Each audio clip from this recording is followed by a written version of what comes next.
Sir Kannada super star Darshan arrest అయిన విషయం తెలిసిందే. అయితే ఇందులో ఆ కొత్త అప్డేట్ ఏంటంటే తన గర్ల్ ఫ్రెండ్ కూడా అరెస్ట్ అయ్యారు అని చెప్పేసి వినిపిస్తుంది వార్త.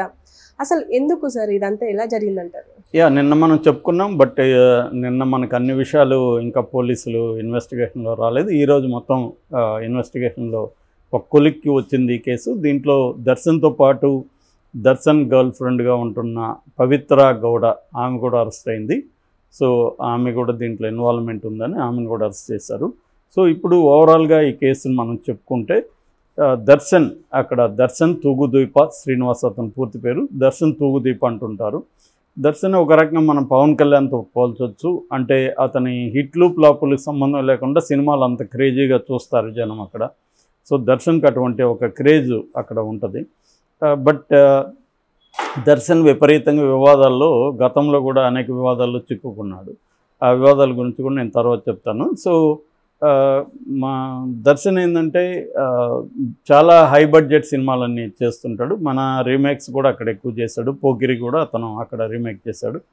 మనకి సలార్ టైంలోనే అతనిది కాటేరా రిలీజ్ అయింది. తెలుగులో కూడా రిలీజ్ అయింది ఇక్కడ కాటేరా. సో అట్లాగే తమిళ నుంచి కూడా ఎక్కువ సినిమాలు రీమేక్ చేస్తుంటాడు. సో ఇలాంటి దర్శన్ పర్సనల్గా తీసుకున్నప్పుడు తనకు అనేక వివాదాల్లో గతంలో కూడా ఉన్నాయి. అందులో ఒకటేమో అదృష్ట లక్ష్మి గురించి అతని కామెంట్స్. ఒకసారి అంటే అదృష్ట దేవత ఇంటి తలుపు తట్టినప్పుడు మనం ఎప్పుడంటే అప్పుడు తట్టదు, ఎప్పుడో ఒకసారి తడుతుంది. తట్టినప్పుడు ఆమె లోపలికి తీసుకెళ్ళి బట్టలు ఇప్పి బెడ్రూమ్లోకి తీసుకెళ్ళాలి అని కామెంట్ చేశాడు. అది అప్పట్లో చాలా సివియర్గా ఇదైంది. అంటే హిందూ దేవత అలాగా నాకు తెలిసి ఎవరు కూడా ఇలాగా అదృష్ట దేవతను చూసిన వాళ్ళు ఎవరు ఉండరు. మరి తనది ఎందుకు అంత కామదృష్టితో చూశాడు? సరే, దాన్ని చెప్పాల్సిన అవసరం ఏంటి? దానివల్ల బాగా కాంట్రవర్సీ అయింది. అంటే అభిమానులు కూడా అతని మీద కోపం పెంచుకున్న సందర్భాలు చాలా ఉన్నాయి. అట్లాగే అతను ఎక్కువసార్లు పార్టీలు ఇవ్వడం, లేట్ నైట్ పార్టీలు, దానివల్ల చుట్టుపక్కల వాళ్ళతో గొడవలు అవి కూడా ఉన్నాయి. ఒకసారి తన ఇంటి పక్క ఒక మహిళ కారు పెట్టిందని చెప్పి ఆమె మీద కుక్కని వదిలాడు, ఇంట్లో ఉండే పెంపుడు కుక్కని. సో అది వెళ్ళి ఆమె మీద దాడి చేసింది. ఇలాంటివి చాలా వివాదాలు ఉన్నాయి. అన్నిటికంటే తన కుటుంబంలో వివాదం. కుటుంబంలో విజయలక్ష్మి అనే ఆమెని పెళ్లి చేసుకున్నాడు అతను 2013 ప్రాంతంలో, 2003లో పెళ్లి చేసుకుంటే వాళ్ళకి వినీష్ అనే ఒక అబ్బాయి కూడా కొడుకు కూడా ఉన్నాడు. కానీ ఆమెకు ఇతనికి ఎప్పుడూ గొడవలే. ఆమె 2011 ప్రాంతంలో వెళ్ళి పోలీస్ స్టేషన్లో ఇతని మీద డొమెస్టిక్ వైలెన్స్ కింద కేసు కూడా పెట్టింది. అప్పుడు ఇతను అరెస్ట్ చేసి 14 రోజులు జైల్లో కూడా పెట్టారు. అయినా ఆమె కూడా ఏమంటే విజయలక్ష్మి కూడా విడాకులు ఇవ్వదు ఇతనికి. కానీ ఇతనికి అనేక అఫైర్లు ఉన్నాయి. గతంలో నిఖిత అనే హీరోయిన్తో అఫైర్ ఉందనే వార్తలు బయటకు వచ్చాయి.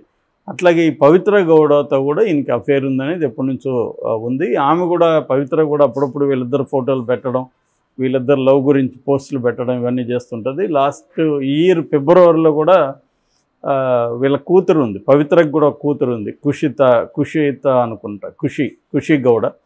ఈ ఖుషి గౌడ బర్త్డేకి ఆ అమ్మాయి కూడా టీనేజ్ అమ్మాయి. అంటే ఈ పవిత్రకి అంతకుముందు పెళ్ళయింది సంజయ్ సింగ్ అనే అతనితో. వాళ్ళకి ఖుషి గౌడ అనే కూతురు ఉంది.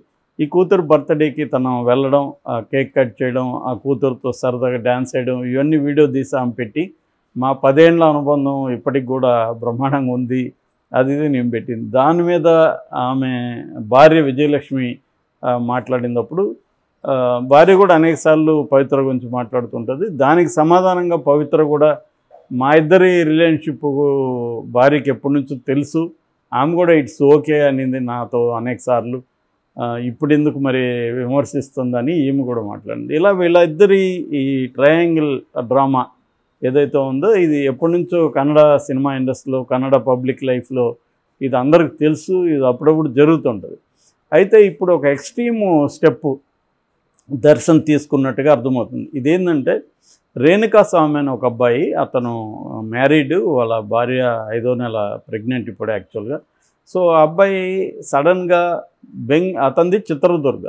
సడన్గా జూన్ 9వ తేదీ బెంగళూరులో ఒక నాలాలో మురిక్కాలలో శవమై తేలాడు.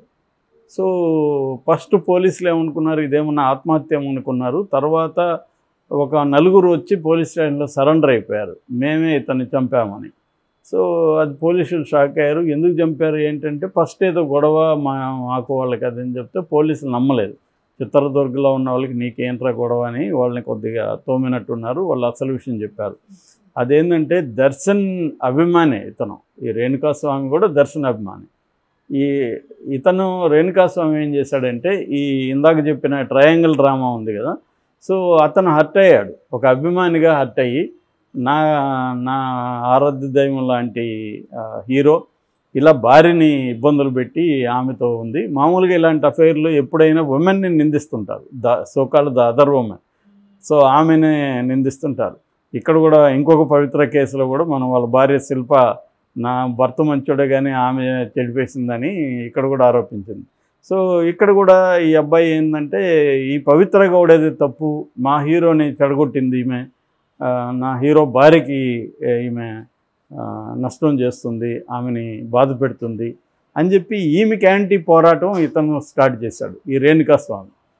వీడి జీవితం వీడు చూసుకోవచ్చు, కానీ వీడేంటి నా హీరో జీవితాన్ని కాపాడాలి అని ఇతను బయలుదేరి ఇతను హీరోగా ఈ పవిత్ర గౌడకి యాంటీగా పోస్టులు పెట్టడం, ఆమెకి డైరెక్ట్గా ఆమె నెంబర్ సంపాదించి ఆమెకు తిడుతూ ఆమెను రకరకాలుగా మెసేజ్లు పెట్టడం, ఇవన్నీ ఒక రకమైన హరాస్మెంట్ చేయడం స్టార్ట్ చేశారు. వీళ్ళ దృష్టిలో హరాస్మెంట్, అతని దృష్టిలో పోరాటం. సో ఫ్యామిలీకి అతన్ని అంటే దర్శన్ని కాపాడే పోరాటం అతను తనకు తానే తీసుకున్నాడు. సో దీంతో వీళ్ళకి ఈమె ఏడుస్తూ ఇతనితో చెప్పడం, దీంతో ఇతనికి కోపం వచ్చింది.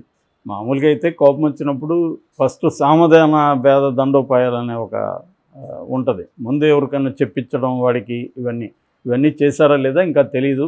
ఏదేమైనా ఇతను ఎవరికో చెప్పాడు. తన ఫ్రెండ్ వినయ్ అని ఒక ఇండస్ట్రియలిస్ట్ ఉన్నాడు, తనకి ఒక స్టోనీ బ్రూక్ అని ఒక రెస్టారెంట్ ఉంది, ఇతను ఫ్రెండ్స్ అనమాట. అతను ఫైనాన్సర్ కూడా, ఫిల్మ్ ఫైనాన్సర్. ఈ వినయ్కి ఏదో చెప్పినట్టున్నాడు.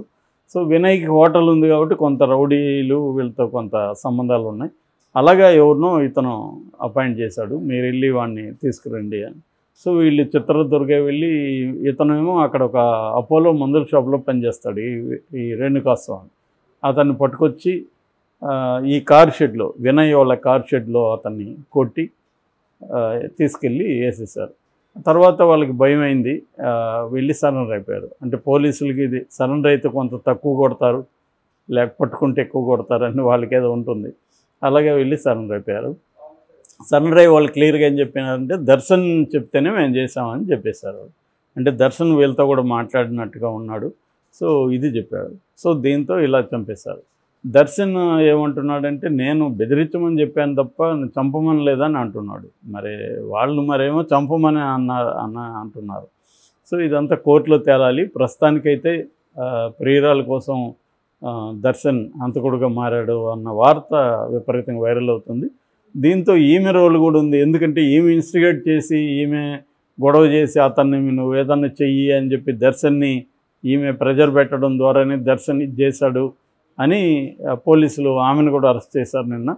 సో ఇప్పుడు ఆమెను, ఈ వినయ్ను, దర్శన్ను చంపిన మొత్తం 13 మందిని ఇప్పుడు అరెస్ట్ చేశారు పోలీసులు. సో దీనికి సంబంధించి ఇంకొక సైడ్ వార్త ఒకటి వైరల్ అవుతుంది. అదేంటంటే ముగ్గురు పవిత్రులు కన్నడ వాళ్ళు, అందులో ఇద్దరు మనకు తెలుగు వాళ్ళకి తెలుసు, ఈమె తెలియదు కానీ తెలుగు వాళ్ళకి ఇంకిద్దరు తెలుసు. ఒకటి పవిత్ర లోకేష్, నరేష్ను పెళ్లి చేసుకుంది. ఆమె కూడా భర్తను వదిలేసి రెండో అతనితో పెళ్లి కాకుండానే సహజీవనం చేస్తుంది. ఇంకొక పవిత్ర మొన్ననే చనిపోయిన పవిత్ర జయరామ్ ఆమె పేరు. ఆమె ఇక్కడ ఆల్రెడీ ఆమె కూడా భర్త పిల్లలు ఉంటే భర్తను వదిలిపెట్టి ఇక్కడ చందు అని అతనితో సహజీవనం చేస్తూ, అతనికి మళ్ళీ భార్య పిల్లలు ఉన్నారు. సో ఈ ముగ్గురు పవిత్రులు. సో ఇక మీద పవిత్ర అని పేరు పెట్టాలంటే కూడా తల్లిదండ్రులు ఆలోచిస్తారేమో అని ఇదొక వార్త వైరల్ అవుతుంది. ఏదేమైనా ఇది అంటే దీని నుంచి టేక్ అవే ఏంటంటే, నేను చాలాసార్లు చెప్తుంటాను, క్రైమ్కి వెళ్ళకండి. కాన్ఫ్లిక్ట్ రెజల్యూషన్లో క్రైమ్కి వెళ్ళడం అనేది ఎప్పుడు డేంజరు. కాన్ఫ్లిక్ట్ రెజల్యూషన్కి అనేక మార్గాలు ఉంటాయి. ఇప్పుడు ఈ అబ్బాయిని డీల్ చేయడానికి అనేక మార్గాలు ఉంటాయి. ఈ అబ్బాయి ఖచ్చితంగా ప్రాబ్లం క్రియేట్ చేశాడు, నో డౌట్. ఎందుకంటే ఆమె ఒక మహిళ, ఆమెకు ఉండే ప్రాబ్లమ్స్ ఆమెకు ఉంటాయి. ఇతను ఊహించుకొని నేను మా హీరో కుటుంబాన్ని కాపాడాలని ఇతను వెళ్ళడం అతను తప్పు. సరే, అంతవరకు ఓకే. కానీ దాన్ని డీల్ చేయడానికి అతనికి తెలిసిన వాళ్ళు ఎవరు, అతని ఫ్యామిలీ ఏంటి, అతనికి ఎలా చెప్పాలి, ఇవేవో చేసి ఉండొచ్చు. ఇవి లేకుండా షార్ట్ కట్గా క్రైమ్ని ఎంచుకోవడం వల్ల ఇప్పుడు అతను ఒక అతనికి ఛాలెంజింగ్ స్టార్ అని కూడా బిరుదు ఉంటుంది.